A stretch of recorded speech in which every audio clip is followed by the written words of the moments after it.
हैं मुख्यमंत्री भजन लाल शर्मा, क्या कुछ कह रहे हैं, सुनिए आप भी। संगठन महामंत्री प्रकाश जी, माननीय निम्बाराम जी भाई साहब और इस कार्यक्रम में आए सभी मेरे मंत्रिमंडल के साथी, सांसद, विधायक और इस सभी सम्मानित उद्यमी बंधुओं, एमएसएमई क्षेत्र से जुड़े सभी कार्यकर्ता बंधुओं, सम्मानित अतिथियों, देवियों, सज्जनों, सबसे पहले तो मैं इस कार्यक्रम में आप सभी का स्वागत करता हूं, आपका अभिनंदन करता हूं। क्योंकि मैं पहले भी कहता हूं, राजस्थान असीम संभावना से भरपूर है। राजस्थान की राजधानी में जयपुर में आयोजित इस निवेश सम्मेलन में आप लंबी दूरी तय कर अपना कीमती समय निकाल करके आए हैं। इसके लिए भी मैं आप सभी का तहे दिल से आभार व्यक्त करता हूं। राजस्थान की वीरभूमि पर आप सब लोगों की मौजूदगी में हम सबके लिए एक त्योहार जैसा है। आपका ये उत्साह हमें हौसला देता है कि वह दिन दूर नहीं जब राजस्थान उद्यमिता एवं विकास के शिखर को छूने में कामयाब होगा। पिछले एक वर्ष में राजस्थान में नवाचार व निवेश आकर्षण के नए केंद्र उभरे हैं। मैं आपको बताना चाहता हूं, हमारी सरकार जैसे ही आई थी, हमने सोचा राजस्थान के विकास में क्या क्या आवश्यकता है। हमें लगा कि पानी के क्षेत्र में और बिजली के क्षेत्र में काम करना चाहिए। पहले दिन से ही हमारी सरकार बिजली और पानी को लेकर के काम कर रही है और आपने देखा है वो काफी हद तक उन समस्याओं के समाधान के लिए हमारी सरकार आगे बढ़ी है। इसीलिए हम जानते थे कि सबसे पहले विकास के लिए बिजली पानी की आवश्यकता है। हम जानते हैं कि राज्य की अर्थव्यवस्था को बढ़ाने के आप उद्यमियों का एवं निवेशकों का अत्यंत महत्वपूर्ण योगदान है। आप रोजगार एवं आर्थिक समृद्धि का सृजन करने वाले हैं। मुझे गर्व है कि मैं एक ऐसे राज्य का प्रतिनिधि हूं जहां प्राकृतिक संसाधन, विशाल भूमि एवं सकारात्मक मानव संसाधन की मौजूदगी है। सूक्ष्म, लघु एवं मध्यम उद्योग राजस्थान के औद्योगिक ढांचे की रीढ़ हैं। ये समावेशी आर्थिक विकास, इनोवेशन और विभिन्न क्षेत्रों में रोजगार के अवसर सृजित करने में महत्वपूर्ण भूमिका निभा रहे हैं। आपने देखा होगा, आजादी के बाद जो सरकार आई थी, उन्होंने ग्रामीण क्षेत्र में जो छोटे छोटे लघु उद्योग थे, उद्योग धंधे थे, उनकी बजाय बड़े बड़े उद्योग उन्होंने लगाए, जिससे एक बार छोटे उद्योगों पर उन्होंने ध्यान नहीं दिया। तो मेरे गांव का जो वस्त्र बनता था, गांव के जो छोटे छोटे उद्योग होते थे, उनसे स्किल भी डेवलप होता था, वो धीरे धीरे समाप्ति की ओर चला गया। लेकिन मैं अब कहना चाहता हूं, एमएसएमई क्षेत्र राजस्थान की जो आवश्यकता है उसे पूरा कर रहा है। मैं राजस्थान की एमएसएमई क्षेत्र में जीएसडीपी में करीब 25% का योगदान है। साथ ही निर्यात में भी ये अहम भूमिका निभा रहा है। हम प्रदेश में निवेश को बढ़ावा देने हेतु राजस्थान निवेश प्रोत्साहन नीति 2024 व 9 अन्य नीतियां भी लाए हैं। रिप्स 2024 में एमएसएमई को प्लॉट व मशीनरी के लिए लोन पर 7 साल तक ब्याज में 6% तक की छूट भी दी गई है। इसके अलावा इस नीति में रोजगार सृजन के लिए भी सब्सिडी का प्रावधान किया गया है। इसी प्रकार एमएसएमई को बिजली शुल्क में 7 वर्ष तक 1000% छूट जैसे 100% छूट जैसे अनेक प्रावधान किए हैं। साथ ही राजस्थान एमएसएमई नीति 2024 के तहत मैन्युफैक्चरिंग और सेवा क्षेत्र के एमएसएमई को उद्यम लगाने का और विस्तार करने के लिए 50 करोड़ रुपए तक के ऋण पर 2% तक अतिरिक्त ब्याज अनुदान देने का प्रावधान किया गया है। जो रिप्स 2024 के तहत दिए जाने वाले 6% तक के ब्याज अनुदान के अतिरिक्त होगा। हमने राज्य में 11 औद्योगिक क्षेत्रों की स्थापना हेतु 1200 करोड़ रुपए से अधिक की स्वीकृति जारी कर दी है। 5 नवीन औद्योगिक क्षेत्रों सतासर जिला बीकानेर, बलारिया जिला सवाई माधोपुर, जटलाभ जिला सवाई माधोपुर, रामसर जिला बाड़मेर, राजासर जिला नागौर भूखंड आवंटित हेतु खोल दिया गया है।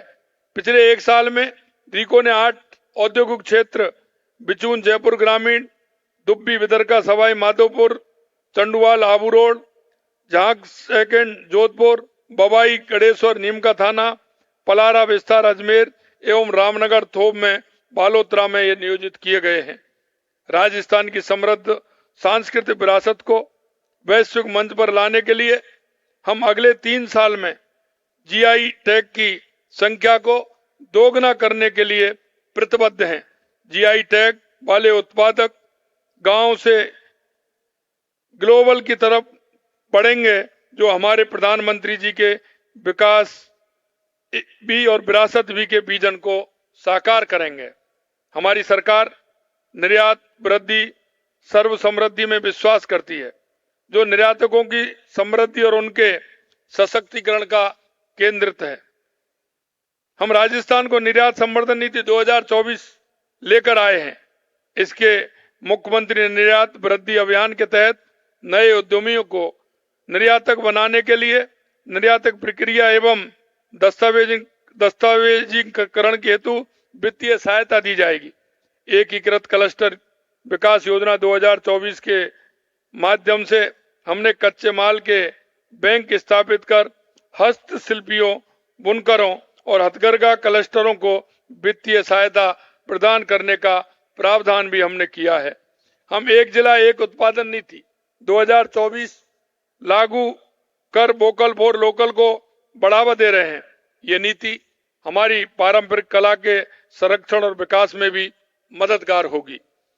ये सभी प्रयास राज्य में एमएसएमई क्षेत्र को नई ऊंचाइयां देने, निर्यात क्षमता को बढ़ाने और विकास एवं रोजगार के नए अवसर पैदा करने के लिए किए गए हैं।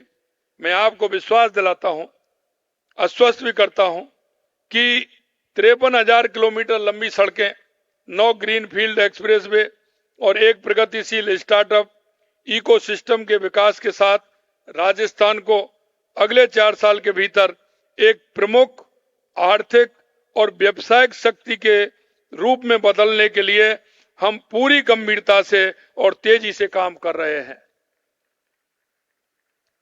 इस समिट के माध्यम से जो 35 लाख करोड़ रुपए से अधिक के एमओयू किए गए हैं, हम इन्हें धरातल पर उतारने के लिए पूरी शक्ति के साथ काम करेंगे, ताकि यह समिट राजस्थान के विकास का नया अध्याय बन राज्य को प्रगति के पथ पर तेजी से अग्रसर कर सके।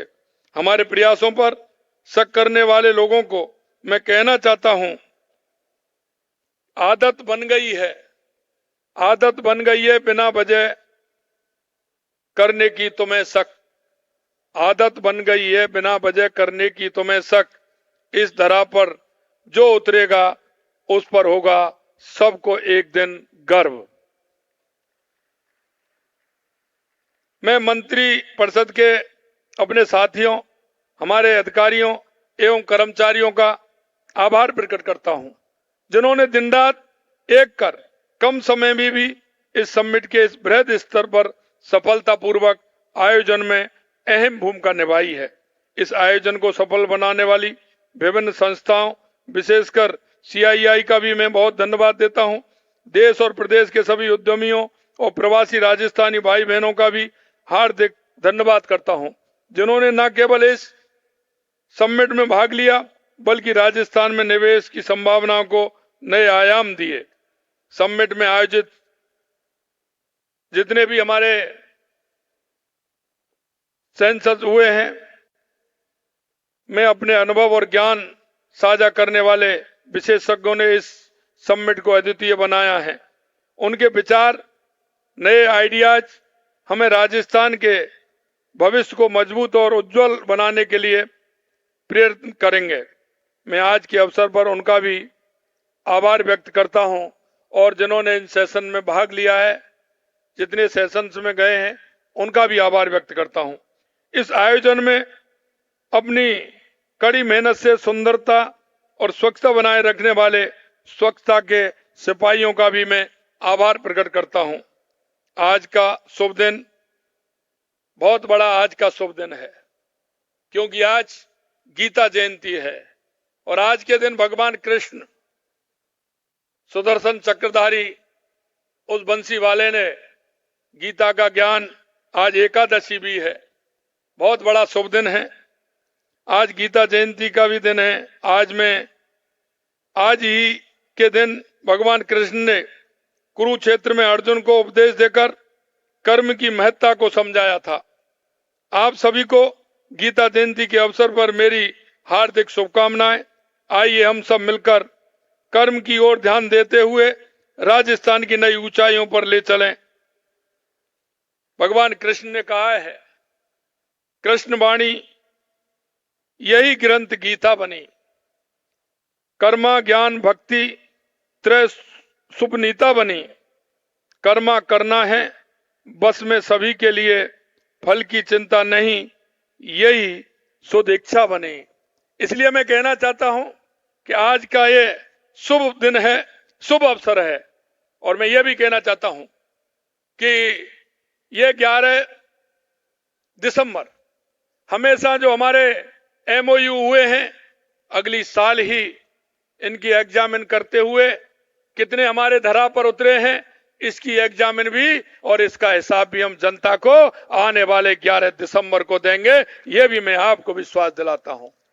जिनके मन में किसी तरह की शक जो पैदा हो रहा है, मैं उनसे भी कहना चाहता हूं कि आने वाले 11 दिसंबर को हम हमारे जो जितने भी एमओ हुए उसके बारे में भी बताएंगे, और अगले 2 साल बाद जो हमारा 9, 10, 11 दिसंबर आएगा उसमें राइजिंग राजस्थान फिर से होगा, और हमारे 2 साल में काम कितने हुए इनका हिसाब भी देंगे। ये भी मैं आपको बताना चाहता हूं।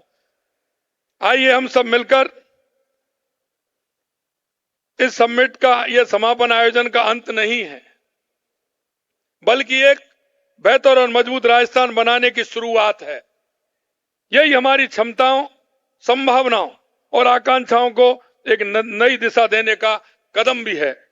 आइए हम सब मिलकर इस ऊर्जा और जोश को बनाए रखें, ताकि राजस्थान केवल इतिहास की गाथाओं का नहीं बल्कि भविष्य की सफलताओं का प्रतीक भी बन सके।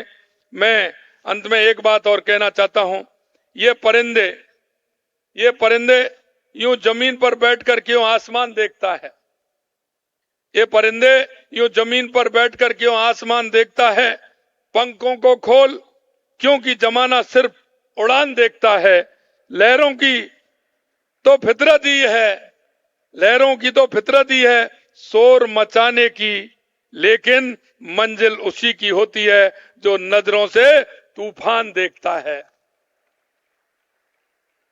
मैं आप सभी को पुनः एक बार बहुत बहुत धन्यवाद देता हूं, और सभी मेरे उद्यमी भाई, मेरे प्रवासी भाई और इस क्षेत्र से जुड़े सभी भाई और बहनों को, पुनः मंत्रिमंडल के साथियों को, मेरे सभी अधिकारियों को, सभी कर्मचारियों को, और इस समिट में जिन्होंने भाग लिया है और जिन्होंने उनका सहयोग रहा है, दिल की गहराइयों से राजस्थान की 8 करोड़ जनता की तरफ से मैं उन सभी का बहुत बहुत आभार प्रकट करता हूं। और मैं कहना चाहता हूं कि ये निश्चित रूप से जो हमने कहा है कि हम राजनीति व्यवस्था परिवर्तन के लिए काम करते हैं, हम उस क्षेत्र में आगे बढ़ेंगे और राजस्थान को ऊंचाइयों पर ले जाएंगे। इस आशा और विश्वास के साथ पुनः आप सभी को धन्यवाद। जय हिंद, जय भारत, जय राजस्थान।